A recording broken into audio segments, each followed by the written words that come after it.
Hello and welcome to another Dairy Dialog podcast, and this is number 80, which all sounds very impressive until you compare it to something like the UK radio soap opera The Archers, which has been running since 1950 and has already clocked up more than 19,100 episodes. So we've got a long way to go yet. I'm Jim Cornall, editor of Dairy Reporter, and it's been another rain-free week here, and we're all clinging to little bits of good news like the DIY superstore reopening this week and the rumour that McDonald's is about to reopen in some capacity in the UK, although I can't say that I ever really go to either of those, but it still feels positive. More good news is the relaxation of the lockdown in some countries. I hope where you are there are similar good news stories.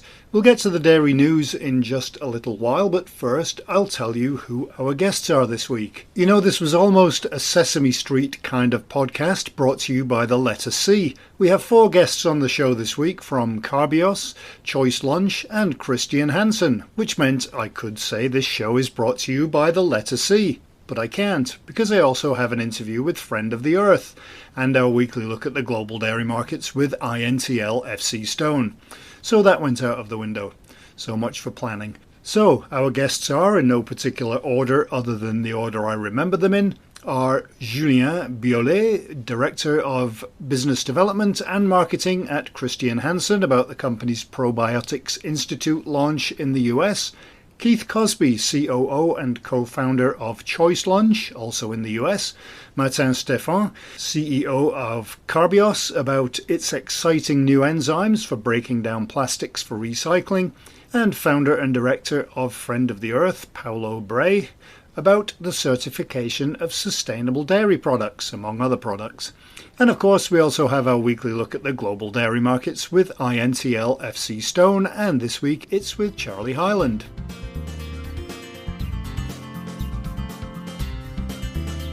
Alright, let's get moving. As far as the week goes, well, they could pretty much rename all of the days to simply day, because they all feel the same. Or same day, which is very similar to the French for Saturday, samedi. So we may as well head right into the news from the past 7 days that you may have missed. I have to say I've pretty much given up on the regular news bulletins, and I'm the kind of person who used to read the news several times a day and get all kinds of alerts on the phone. Of course, with coronavirus, plenty of news in the dairy industry, starting with an online British cheese weekender which has been set up for next month online to promote artisan cheesemakers. In China, more than 4 million watched a live streaming launch of Goldmax Love Infant Formula, which is quite amazing. Glanbia issued its first quarter results, as did Grupo Lala in Mexico, but I don't think they were streamed live. In Norway, there have been some management changes at Tine. The IDF and ICAR have launched an initiative to improve consistency in milk somatic cell counting, and we also had a story I can relate to, which is that a survey says the Dutch are eating more and putting on a bit of weight and exercising less during the lockdown. I've been working from home for several years now, and yes, it is a struggle because the food is right there in front of your face. Perhaps I should install a vending machine or a coin machine on the fridge and make all of the food really expensive. But I think everyone's in the same boat right now. When this is all over, we'll all shed the excess pounds right away. Of course we will. We also had news on Dean Foods and its deals to sell parts of its business. In Europe, the EDA is supporting a European Union move to help out during the crisis, but the EMB isn't too impressed. Amcor research shows dairy is at the top of the online grocery shopping list. The Danone Institute North America launched its second grant program, and we've had more stories of companies that are helping out during the pandemic lockdown. We had a story on donkey milk. Vinamilk is exporting sweetened condensed milk to China. There's been a call for the EU to adopt the Nutri-Score system on all food across the Union, and lots more, all of which you can read on dairyreporter.com. Now let's get to our guests. As probiotics and health and immunity continue to be topics of great interest, Chr Hansen has launched a new probiotics information website in the US called the Probiotics Institute. Julien Biolley, Director of Business Development and Marketing at Chr Hansen, told us more. The Probiotic Institute is a resource for learning and discovery regarding the latest research on probiotics. It is accessible to everyone via the address theprobioticinstitute.com. And that website includes the characteristics of Chr Hansen probiotic strains and their specific health benefits, as well as all their related clinical documentation. And what was the reason for starting this? So the reason to start that is that as a key player of the probiotic market, Chr Hansen has established the Probiotic Institute to break down misconception and increase understanding of probiotics. And by providing scientifically proven data, easy to access and digestible content, our ambition for the Probiotic Institute is to be a reference resource that food manufacturers, healthcare practitioners, and consumers in the US will visit for knowledge and education on probiotics. And so if a company or an individual is interested in this in the US, what do they see when they first get to the website, and how do they navigate around there? So we've made the navigation in a way so that it's easy and adapted to different users and different journeys through the site contents. And the site uses a mix of different multimedia tools to support the user engagements. So starting from the front page, where the video with our head of research would welcome the visitors, would guide them through the importance of bacterial strains in maintaining a balanced microbiome as an introduction. Then the site has a top menu that provides an entrance into focused content pieces on health areas, probiotics, and Chr Hansen strains. And from this front page, there are also direct links to articles about probiotics, as well as on infant and young children health and immune health. And throughout the site, articles link to relevant content elsewhere on the site as inspiration and fact boxes that allow to get the main information very quickly. If somebody's interested in some of the things that they find in there, how do they dig deeper? And obviously, equally importantly, how do they get in touch with the company? So to get in touch with the company, of course, social media is an important one. And from the front page, you will get access to Twitter, LinkedIn, and Facebook or Instagram links. And that's definitely a way to communicate with us. For any questions about formulating probiotic dairy products, I would always recommend to contact your local Chr Hansen representative too. You're in many different countries, but this has just been launched in the US so far. What was the reasoning for just launching it in the US? So the reason for launching it just in the US is that the US is one of our key markets, and that's one of the markets where there's the highest demand on probiotics. And we wanted first to focus on this key market to Chr Hansen and for the probiotics to make sure that we were spreading the word about what are these good bacteria able to do on health benefit, making sure that we had the right level of information being carried out to the industry. And this source of information can then be expanded to other countries if we meet the success that we expect. And as far as the content on there, is it directed specifically at your customers and potential customers, or would the general public be able to find things of use in there as well? Yeah, definitely. The Probiotic Institute contains information backed by science on probiotics, the human microbiome, and how the two interplay to impact the human health. At launch, the Probiotic Institute contents also includes chapters deep diving into probiotics within infant and immune health. The gut health chapter is soon to follow. And that's basically addressing both healthcare practitioners and at the same time the general public. And what we mean by general public could be consumers, but also the food industry or even bloggers and journalists. In terms of probiotics, what do you find is the general amount of knowledge about probiotics at the moment? Not necessarily with your customers, because if they're customers then they understand probiotics, but is it something that you're seeing more interest in? So the probiotics have always been of very high interest to consumers, but also for the industry. And as a quick fact that I can share with you, if you Google probiotics, you would get about 59 million hits on Google. So indeed, there's a very high interest in probiotics, but there's also a lot of misconceptions about what is a probiotic. So through this website, theprobioticinstitute.com, we really want to make sure that people access the right level of information. And again, information that is being backed by science. So we want this website to be a reference to everyone being interested into probiotics.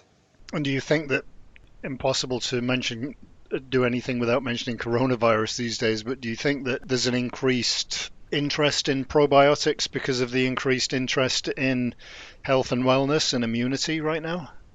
Well, certainly there's a lot of questions about immunity, but even before the coronavirus crisis started, there were already a lot of questions about how can we boost the immunity, or even a lot of questions about maintaining a healthy gut.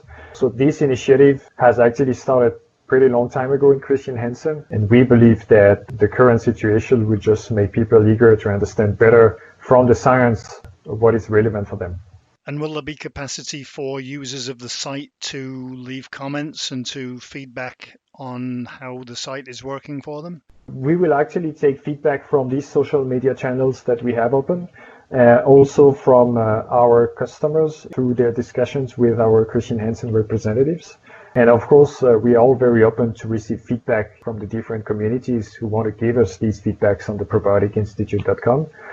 Certainly, people can also reach out to me directly on LinkedIn, for example, where I'm an active member. And how often is it going to be updated? Are you going to be constantly updating new things and tweaking it as you go?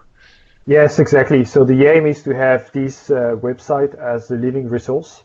And as the research and the knowledge of this complex science continues to grow, the Probiotic Institute will be continuously updated with relevant, high quality and timely content.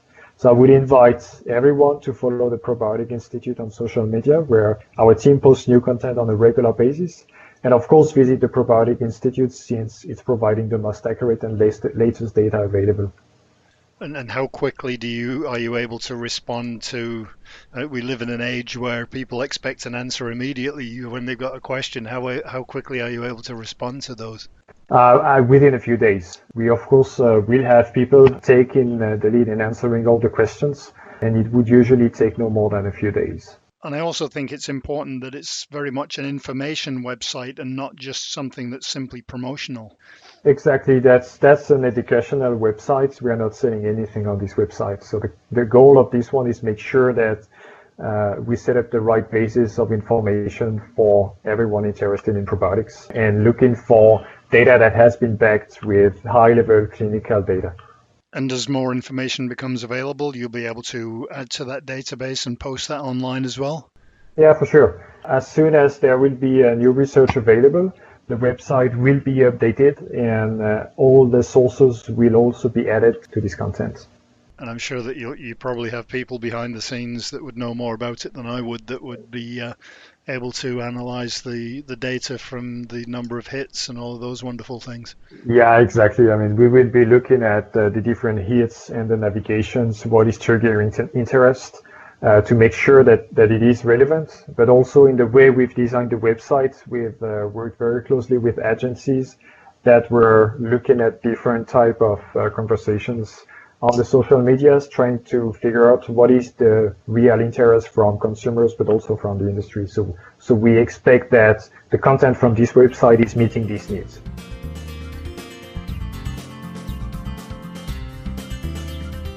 We stay in the US to chat with Keith Cosbey, COO and co-founder of Choicelunch, which is a company that provides school meals in California.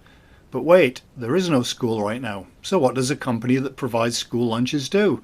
Well, rather than give up and wait for who knows how long, Choicelunch decided to do something different, and that's sell food instead by offering a drive-through food collection system that Keith can tell us more about. I guess we should find out first a little bit about the company and what it does or did before the coronavirus issue started.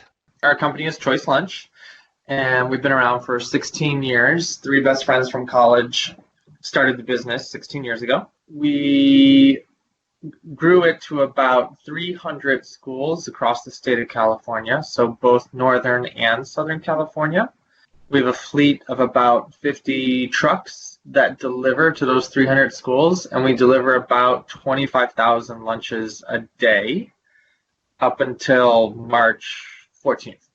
So that was my old job. And then it all changed. Yeah, then I think it was about the 13th is when you started to get the individual phone calls from one school or this other school, that they were making a decision to close for a week or two. But then you started to get your more systematic closures where actually our first systematic one was the Archdiocese of San Francisco. So all the Catholic schools across Marin County, San Francisco County, and San Mateo County, they all work under one organization. And that organization as a whole decided to close. So that took out, I think it was 22 of my schools. And then it was just a waterfall after that. So it was the 13th that we got the first call, but by the 17th, we were completely closed. Not all 300 schools individually or collectively came to a screeching halt.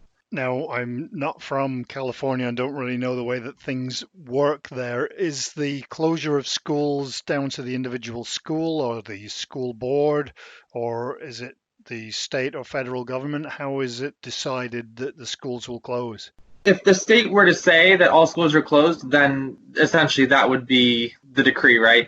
But until you get to that point, decisions are more individual or regional. So it was starting individual, but then eventually we would get entire counties that were saying, okay, all schools are closed. So whether the school wanted to or not, they were part of that county regional closure. But at the very, very beginning, it was an individual school, or it was maybe a group of 5 schools that worked together that were making these smaller decisions for their individual communities. And how big an area do you generally cover? So we have Northern California. We deal with, I think, about 8 counties in Northern California. And then in Southern California, we're in LA, San Diego, Ventura County, Orange County. So across the state, probably 12 or 13 counties combined. And some of those are pretty big ones if you're mentioning San Diego and LA.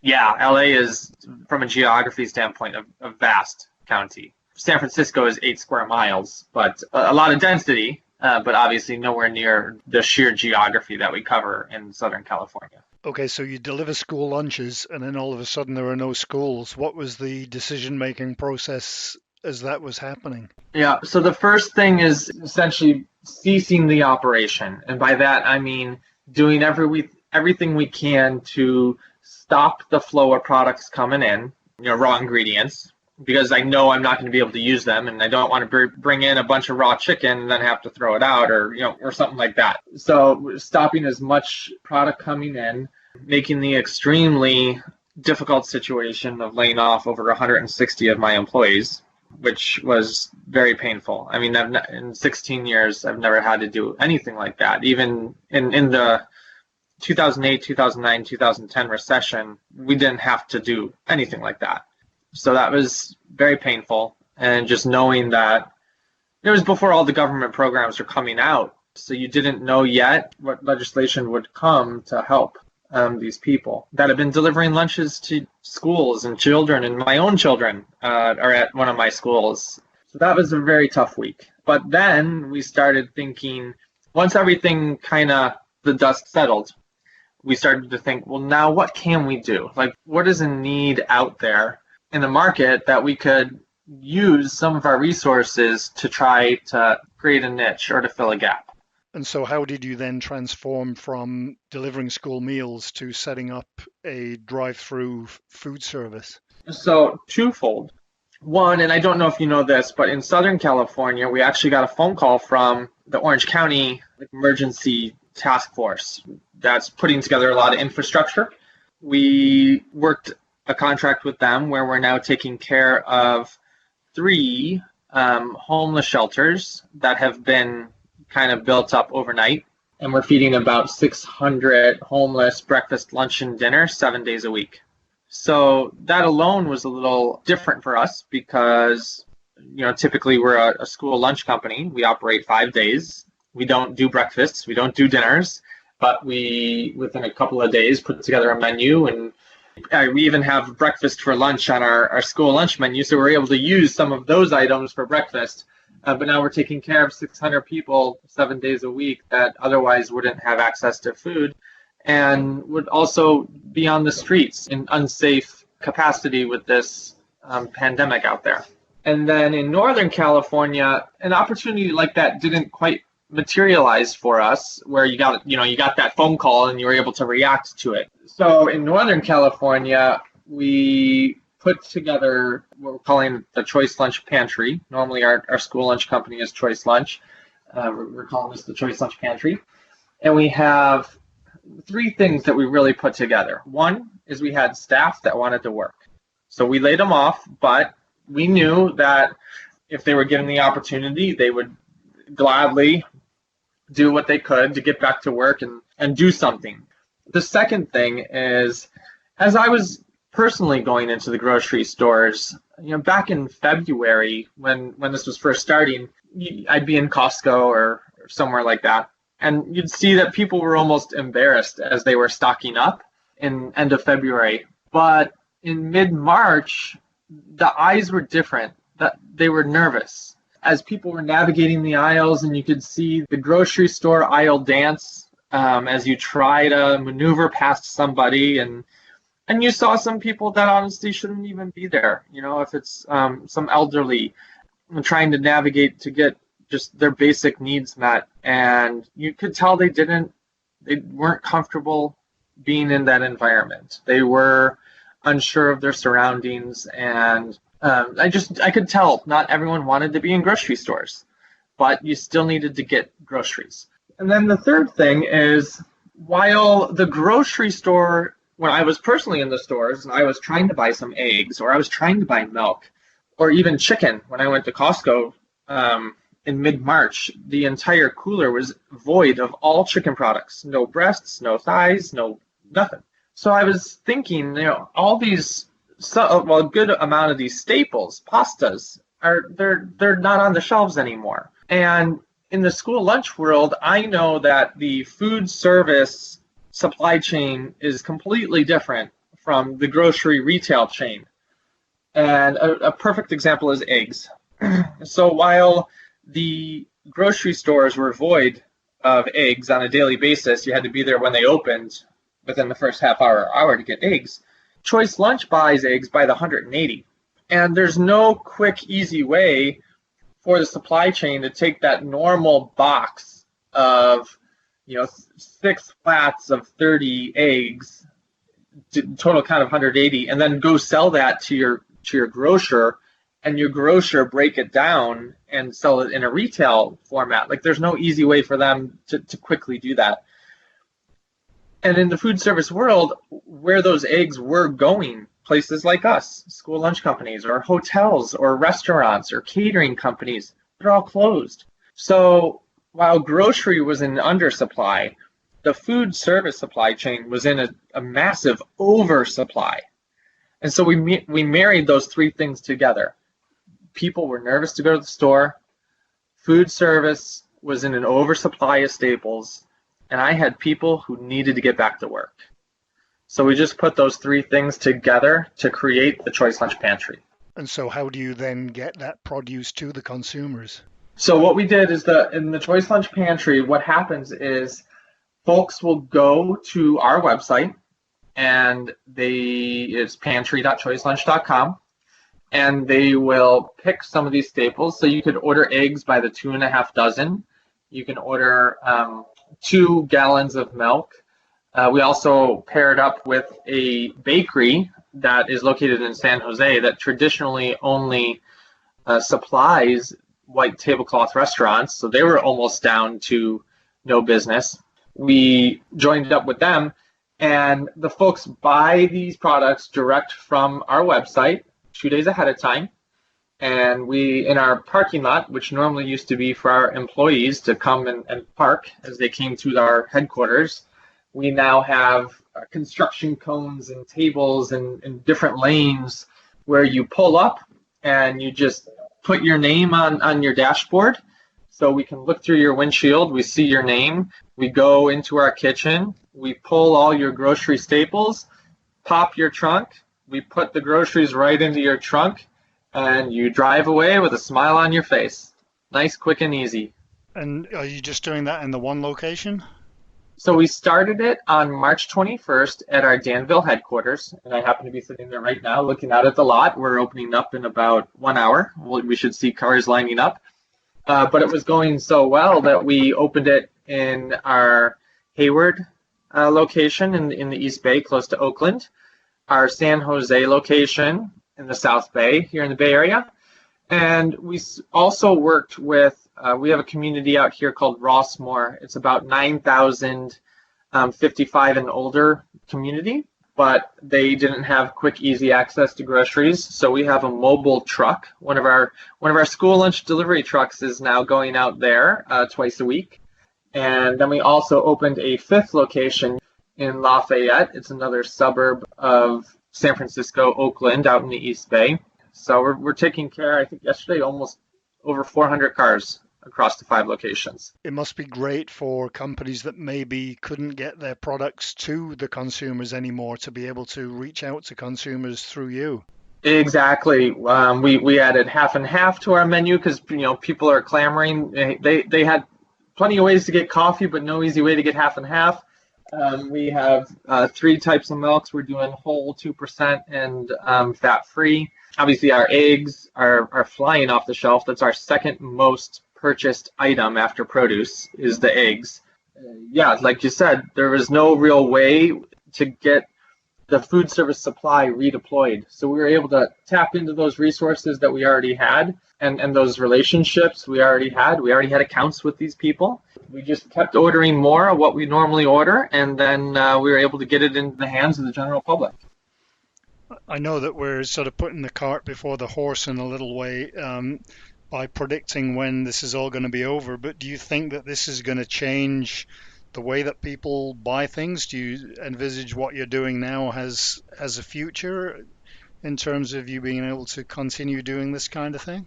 We started to do it just because we knew it was a need. But early on, some of our clients were asking us, hey, when this stops, are you guys going to keep doing this? Because this is pretty awesome. And if you think about my own wife, for example, I have 3 children, 6, 4, and 2. Trying to go into the grocery store, forget about the coronavirus, but her going in the grocery store with the 3 of them is kind of a fiasco. But if she can order her groceries online and just pull through our lot even after this is over, and we just pop her trunk and put the groceries in the car, it's pretty incredible and just a much more relaxing experience. So folks have been asking us, we'd like it if you could keep doing this when this is all done. And to what you said, Jim, are people going to change their behaviors? The other thing that I say is, we're all doing more Zoom calls with our families. Like, for example, my family does a Zoom call every week because they're all over the United States. And now we're seeing each other. Well, who's going to be the one that stops those calls when this is all over? I think our behaviors are going to change. And I think how we procure grocery is going to be one of those changes. And it won't be for everybody. But I think some of these will be long-lasting changes. And these behaviors will change long-term. Of course, you'll still need to feed schools as well at lunchtimes once they get back in as well. Exactly. So one of the things we're even talking about is maybe we do school lunch Monday to Friday, but we do our drive-through grocery Saturday and Sunday. And normally our buildings are dormant on Saturdays and Sundays and the weekends, but this is a way to get more people to work and do something with our buildings when we're normally not using them.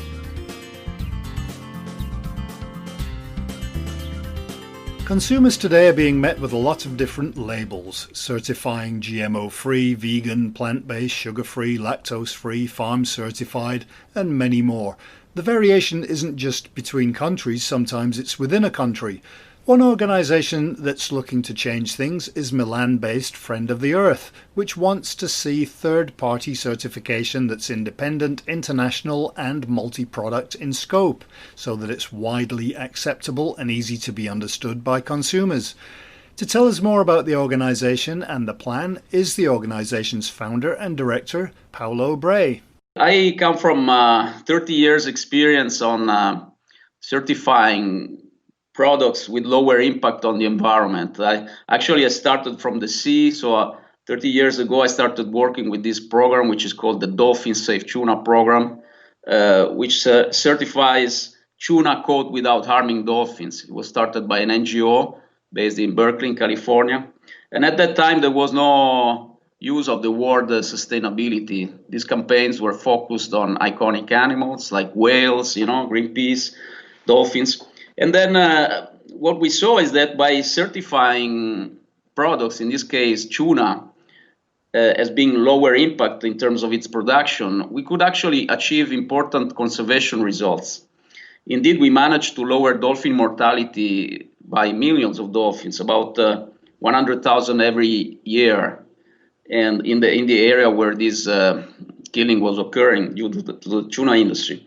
And so in 2008, I decided to launch Friend of the Sea, which is a major certification program of products from sustainable fisheries and aquaculture.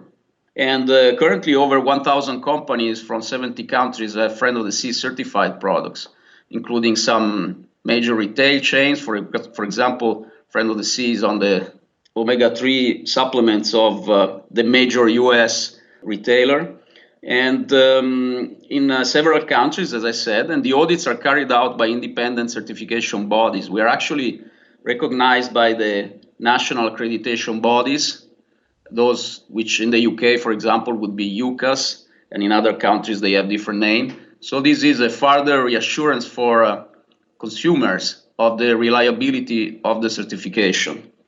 And in 2016-17, we decided to launch a parallel project to Friend of the Sea, which is Friend of the Earth, which certifies products from sustainable agriculture and farming.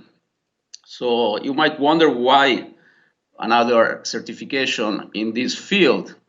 Well, what happened is we looked at the supermarket shelves and we realized that seafood was only maybe 5% of the total of the products, and most of the other food products were agro products, products from agriculture and farming. And we looked more in detail, if we look more in detail at who is certifying the impact on the environment of these products and maybe the social impact, well, we see that the only internationally renowned certification and accepted certification is organic, which, however, has remained quite a niche certification. It has grown from about 0 to the current level from the 80s to year 2000. And then it started to decline and bounce back, etc. But overall, globally, it represents only 2% of the total production. Of course, in certain areas like Europe, it's a higher percentage. But globally, for example, in Africa, there's almost no organic certified products. So we thought, how can we expand, and provide consumers with a clear message of those products which are produced in a sustainable way, both in terms of their impact on the environment and on the workers, social accountability. And again, there are some certifications out there which certify sustainability, but what happens is that most of them are either local or monoproduct. This means, for example, sustainable wine, just to give you some examples, sustainable wine from California. It's focused only on wine, and it's certifying only producers in California. Sustainable milk from Ireland, the same issue, mono product and local. So as for our experience with Friend of the Sea and certification of seafood, we know very well that local or national certifications don't really spread globally. And also we know that consumers need a label which can allow them to have a quick understanding of the origin and sustainability of the product. They cannot try and decipher and understand different labels for different products. That's why we launched Friend of the Earth, which is the only certification for sustainability which is both international in scope and multi-product. So over these couple of years, a lot of audits have been carried out, and currently there are about 30 companies. This is much less than Friend of the Sea, but we see a dramatic increase in these past and recent months. So as I was saying, 30 certified products. in 9 countries. And these countries are spread through all the continents, from South America to North America, Europe, Asia, and Africa. And 13 different product types. So cattle, cow meat, chicken, dairy products, eggs, feed. We certified the first fish meal producer from insect farming in France, rice, quinoa, coffee, wine, oil, fruit, until now only apricots. And among the dairy products, we certified milk, cheese, parmesan, yogurt in Italy, South Africa, and Sri Lanka. The goal is to sort of expand that so that it's like a unified thing instead of being little bits and pieces all over the place? Well, actually, this is what we believe is our strength. We believe that consumer going to a supermarket needs to have one certification of sustainability for the different products, whether they are salads or fruit, dairy products or meat, eggs. Of course, the requirements behind each certification are different, and you can find them on our website. The audits are carried out by independent certification bodies, and they include criteria such as the safeguarding of the ecosystem. So we make sure through the requirements and through the independent audit that there's no impact on critical habitats such as mangroves, wetlands, tropical forests. Then we have requirements related to the protection of wild fauna and flora, which is occurring on the agricultural site.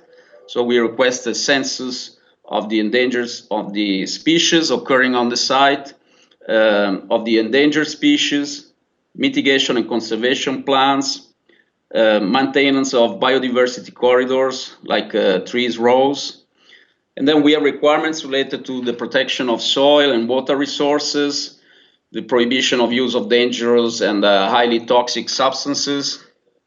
And in terms of the agricultural management system, the requirements are very similar to integrated pest management. And then we have waste and water energy management requirements. And as I was saying, social responsibility, which is becoming a major issue is in agricultural production, as well as production of products which use agricultural feed, such as dairy products, meat, chicken, and so on. To give you an idea, in Europe alone, about 31% of the total agricultural production comes from irregular work. And so this is what happens in Europe. Imagine the 31% is for Italy, 25% is the average in Europe. Imagine what happens in countries outside Europe. So this is a major issue that has to be tackled, social responsibility. It must become a must for all products, not, let's say, a niche certification for only some fair products. Another important point that I would like to highlight is the difference between sustainability certification and organic. There's more and more studies coming out, scientific and reliable and peer-reviewed studies, which confirm that at least for some crops, conventional and in particular integrated pest management agricultural systems are even better performing in terms of their environmental performance, in terms of their lower impact on the environment. Why is this? Because organic, even though it's a great first step that companies could undertake, it focuses mainly on the use or not use of certain pesticides, herbicides, and their potential impact on the soil and water. But in doing so, and forgetting about all the other potential impacts of agricultural production, it does not take into consideration, for example, land use per unit of production, energy use, water use, waste generation for unit of production, which are normally worse performing in organic production because it's less efficient than, for example, conventional or integrated pest management or high precision agriculture, or even hydroponics and aquaponics. So this is why we need sustainability certification. We need to check one by one each company in order to provide consumers with a clear message about the fact that the given product is produced respecting the environment and workers. How do you reach all of these companies and get them involved? Well, this is very often the most difficult task. We have experience with Friend of the Sea, with the Dolphin Safe project. When you talk about iconic animals like dolphins, normally you get very easily media coverage. When you start, because everybody is very sensible and aware about this species, when you start talking about certification, people kind of start yawning, and it's much more difficult to get the message through to at least the mass media.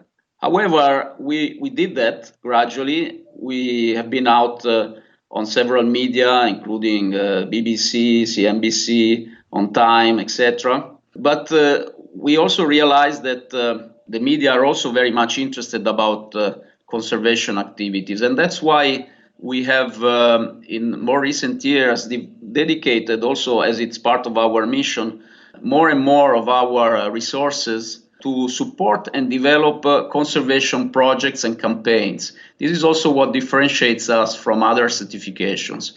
We are really an NGO, and we develop, as I was saying, conservation projects and campaigns. And for example, recently I've been interviewed a month ago on BBC Radio about our campaign to stop the illegal trade of pangolins.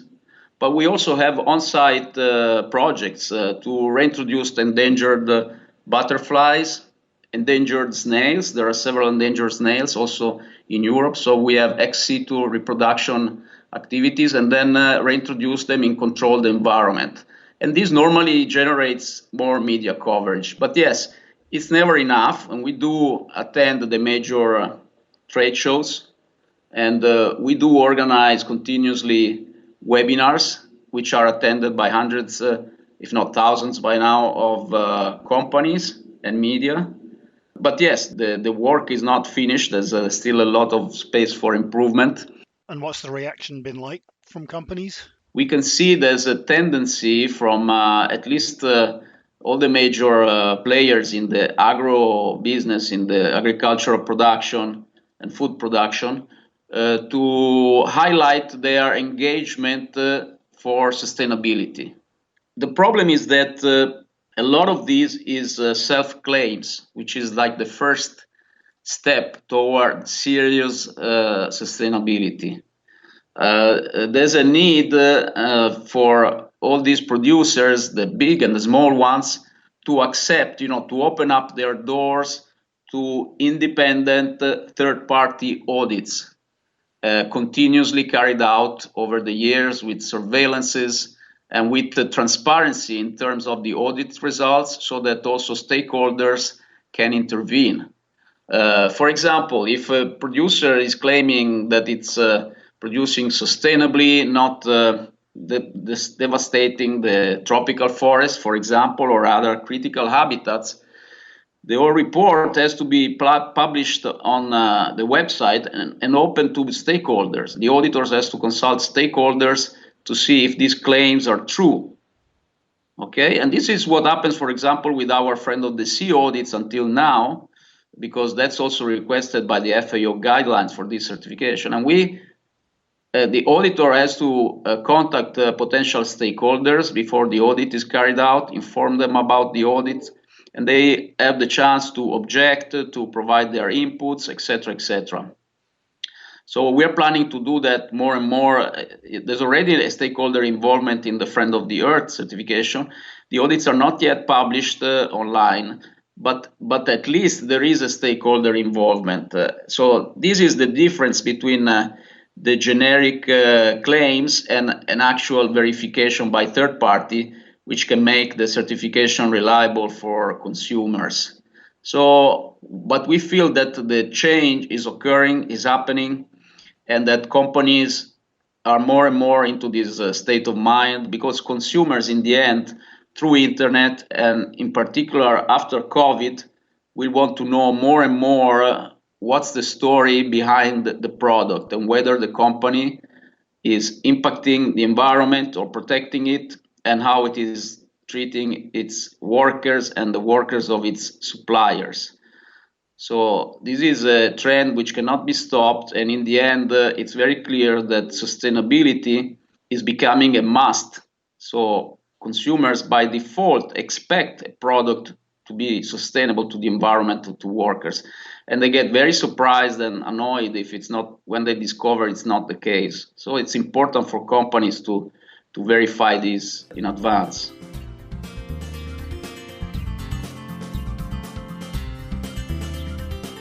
A subject that I found both fascinating and exciting recently was the news that a company in France, Carbios, has developed an enzyme that breaks down plastic, which can then be used to make more plastic. It sounds great from an economic point of view, but also environmentally. And rather than me talk about it, it's best to hear it from the top. And so to tell us more about Carbios and the new developments is the company's CEO, Stephan.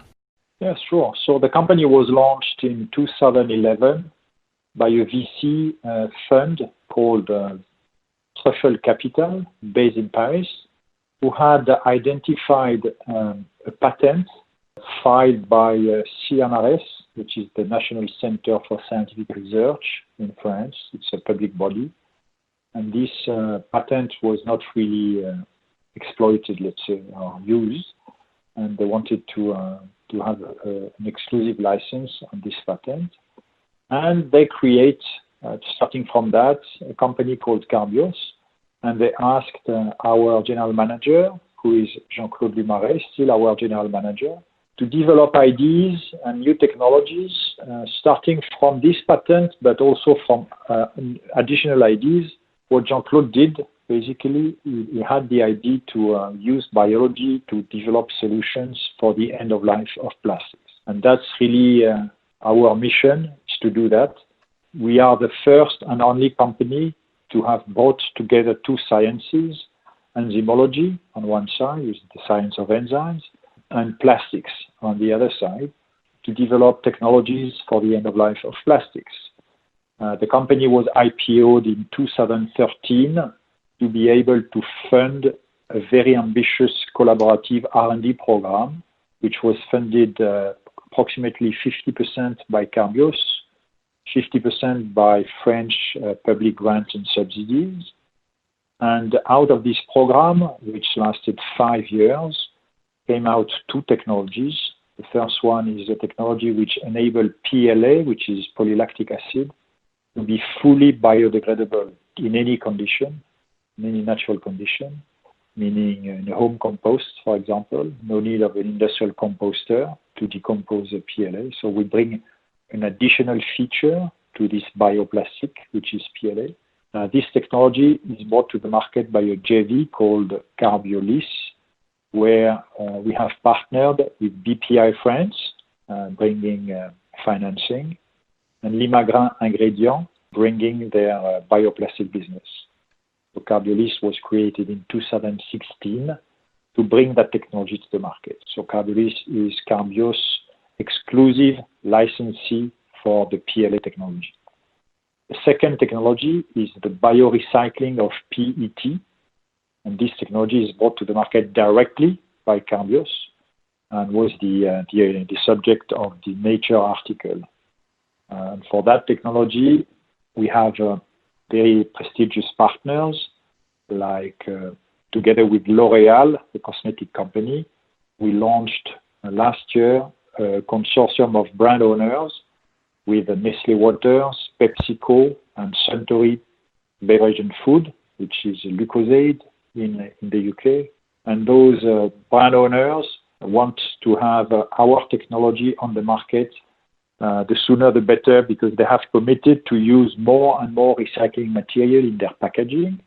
And we all know that the existing technologies will not enable the brand owners, but also the governments, to reach their sustainability goals. So there is a need of additional technologies in addition to the traditional mechanical recycling of PET. to bring additional quantities at better quality of recycled PET to the market. We are based in Clermont-Ferrand. We work a lot with the Toulouse University under contract. They are our main partner for upstream R&D. We use their very expensive equipment, their knowledge, their expertise to do enzyme engineering under our leadership, especially under our CSO leadership.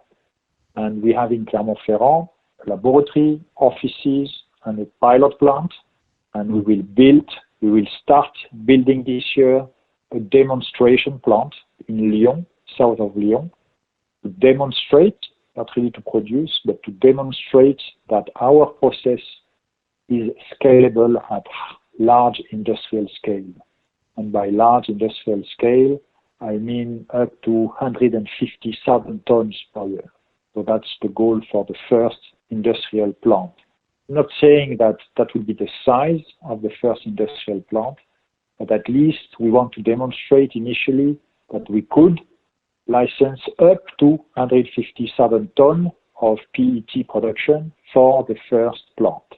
In terms of timing, we aim to be able to license our process by 2022, so that our first licensee will start at his own plant by the end of 2024, beginning of 2025. So that will be the first industrial scale plant up and running, starting end of 2024, beginning of 2025.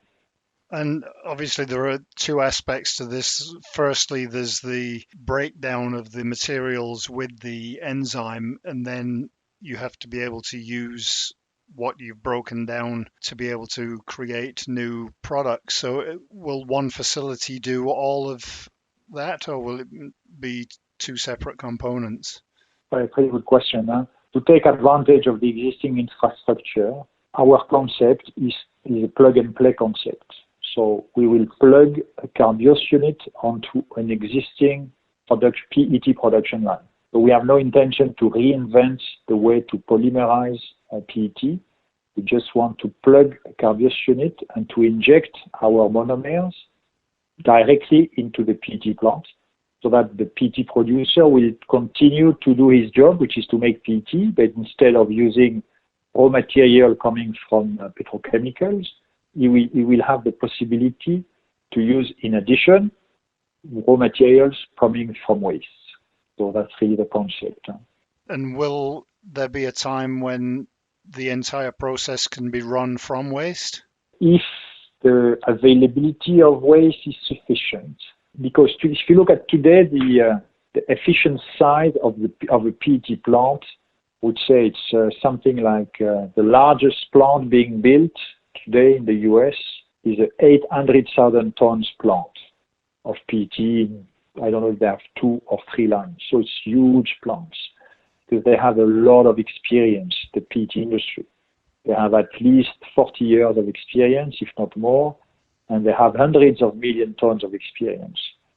So before being able to match this experience and to match those efficiency, maybe we need some time. But conceptually, as soon as the availability of waste is sufficient, we could very well imagine a plant operating the Carbios unit not using any petrochemicals. Conceptually, yes, it's very possible. And so the only limiting factor then would be the ability to collect enough plastic waste to feed the system. Yeah, and that's the key today, to make this circular economy a success, put it in motion. And that's the goal of a lot of people, including, of course, our partners, brand owner partners, but also European Union, also various governments. We need more collection. We need to increase the collection rate of plastic waste. Sufficient today. Let me give you an example. The opaque bottle, the milk bottle, which are very popular right now, high content of TiO2. It's barely collected, and it's not really recycled because it's difficult to recycle with the traditional processes. Food trays, they are in PET, amorphous PET. 1 million tons of food trays are put on the market every year in Europe. Collection rate close to 0 because there is no technology to recycle that efficiently. With our technology, we can recycle any type of PET waste, whereas transparent bottle, colored bottle, opaque bottle, amorphous PET, crystalline PET, even textile, into any kind of PET object. Since we go back to monomers, we purify the monomers and we re-inject the monomers into a polymerization plant. So it's a virtuous infinite recycling. Conceptually, it's an infinite recycling. Of course, you have some leaks here and there, so I doubt that in reality it's 100% infinite recycling, but conceptually, yes. It seems like it's a wonderful thing environmentally.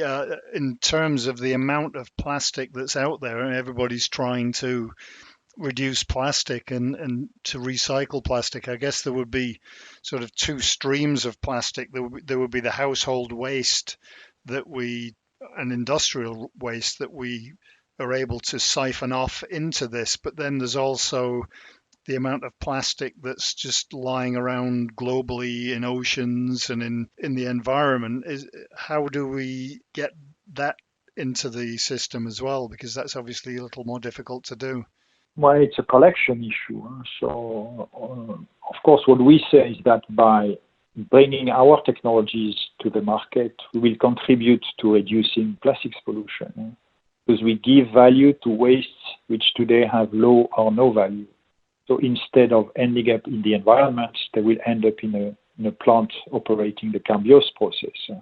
So we really contribute to reducing the plastics pollution.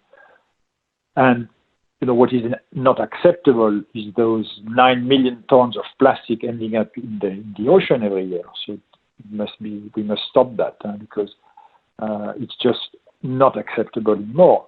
And I think the society, the consumers, the citizens, the governments, they are realizing that we need to stop that.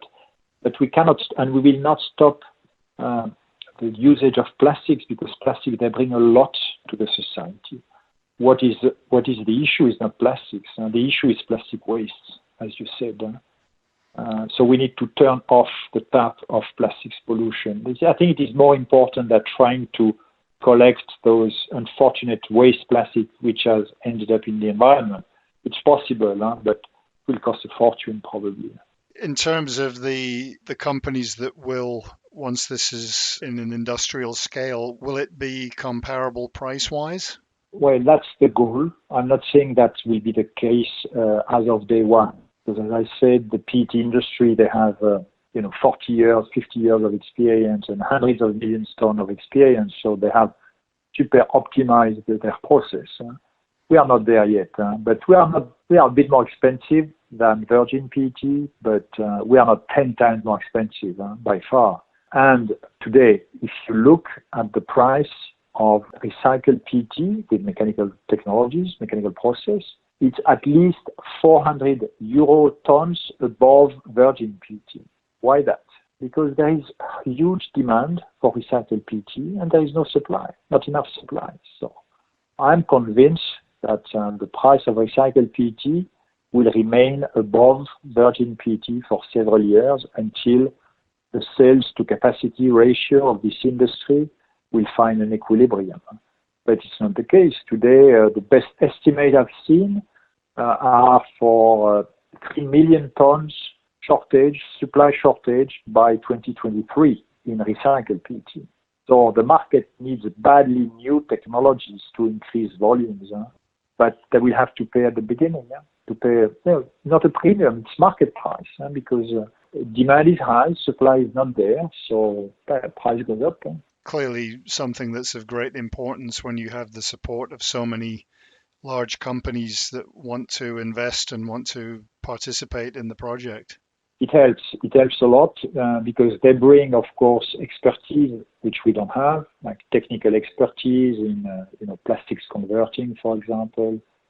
But they bring also expertise in communication, and then they bring their influence, which is very important to us because we are only Carbios. So even if we are extremely ambitious, when we go and discuss with the European Union, for example, with the Commission, it's better to have at your shoulders, big names like L'Oréal and PepsiCo and Nestle Waters, because you gain a lot of credibility.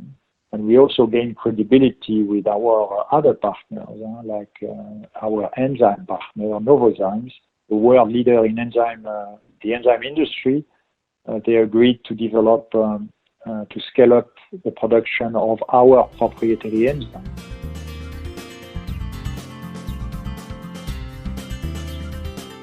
And now it's time for our weekly look at the global dairy markets with Charlie Hyland from INTL FC Stone. Hi, Jim. Well, some more positive signs in the dairy market this week. We've just seen the release of the spot market quotations out for Germany, Netherlands and France, and on average they're all up for most of the products, particularly butter, skim and whey, all up about 1.5% on average. And that's the second week of positive numbers, which is very welcome, because we've had obviously several weeks of very large drops. So really good to see some signs of stability. Obviously a little bit early to confirm if we've seen a bottom or not in the markets, but certainly positive signs nonetheless. And we've seen similar positivity in the futures markets also. On average, prices are moving up a little bit, mostly being dragged up by increased buying out later on, as in from Q4 of this year and into 2021. And the buyers there have been willing to pay a bit of a premium, I think largely due to the fact that they're looking at the fact that we're at reasonably low historic levels. There's likely going to be a supply response from a lot of farmers due to the low milk prices, which are here and coming. And, expectation that we could see the balance tables get tighter towards the end of the year. So that increased buying out later in the year has also now brought stability in the nearer months, especially with this week's launch of the private storage aid and, increased ability for people to at least buy the short-term product at reasonably depressed prices, put it into storage and claim the storage aid to reduce some of their storage costs. So that enables them to sell forward basically, and with the premiums that are out in the forward months, it provides a good trading opportunity for many a processor and trader. So that's again all helping to provide some stability here. Still a lot of moving parts, still trying to really estimate the demand implications, weighing up the stronger retail demand against the major hits that we've seen in food service. So we're continuing to grapple with those. Milk supply is still looking reasonably good, but the expectation is as milk prices start to move down over the coming months, that should start to have an impact on reducing some of the milk output towards the end of the year. But we have to wait and see with that. So in general, signs of positivity this week. We'll see if the coming weeks can sustain that. Thanks, Charlie. We'll talk to you again next week as we head into May. I was going to suggest that maybe all the months should have the same name, but at least with months, the weather changes. Well, in most places it does. INTL FC Stone provides risk management and margin hedging programs and services, as well as OTC hedging tool and M&A advisory services to the global dairy industry. And that's just about it for another week. We already have some interviews planned for the next podcast. One's a definite because I'm doing that in a couple of hours. Not a great deal else to say that doesn't relate to the current situation, so I'll leave it there and hope you're managing okay, whether you're an essential worker working from home or waiting to be called back to work. Definitely strange and stressful times for all of us, but hopefully you're coping okay, that you enjoyed this week's podcast and that you'll join us again a week from now. So until then, as we head into May, take care of yourself and others, and thanks for listening.